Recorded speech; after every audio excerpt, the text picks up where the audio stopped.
ये बस इतने हैं जी। देखें जी, बंदे ने गांव वापस जाना है, ब्लड निकाल रहे हैं। हमारे गांव में तो ऐसे होता है, हम जाते हैं, हमारा काम हो जाता है, कोई डॉक्टर की पर्ची नहीं मांगते। मैंने उनको बताया कि ये गांव नहीं है, ये म्यू हॉस्पिटल का ब्लड बैंक है, यहाँ पे SOPs के मुताबिक काम होना है। वो डॉक्टर से फॉर्म फिल नहीं करवा रहा था, बार बार मल्टीपल टाइम्स उसको मैंने समझाया। तो उनके साथ जो डोनर थे उन्होंने बड़ी बदतमीजी की, मिसबिहेव किया। तो बार बार जो है ना, कार्य सरकार में हम दाखिलत कर रहे थे। अच्छा, गवर्नमेंट के जो दूसरे पेशेंट की जिनका हम काम कर रहे थे, सीरियस मरीज आए हुए थे, उनकी ग्रुपिंग क्रॉस मैच हमने करनी होती है, टेस्टिंग करनी होती है।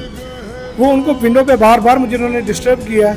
इंतहाई ये हुआ है कि बाद में जब ये एंटर हुए ना ब्लड बैंक के अंदर, पिछले दरवाजे से जाके ब्लड बैंक की हदूद के अंदर जब दाखिल हुए, फिर मैं अपना सारा काम छोड़ के मजबूरन मुझे ये रवैया अख्तियार करना पड़ा।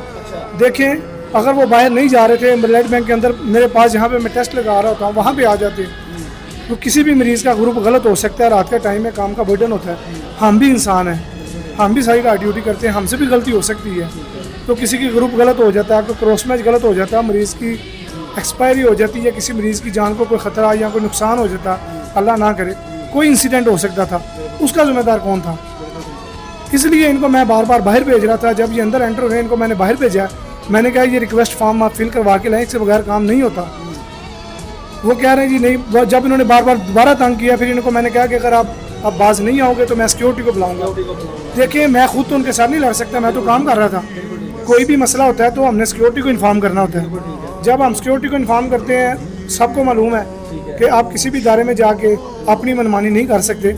हर इदारे का SOPs होते हैं, उनका तरीक़ेकार होता है, आपने वो फॉलो करना होता है।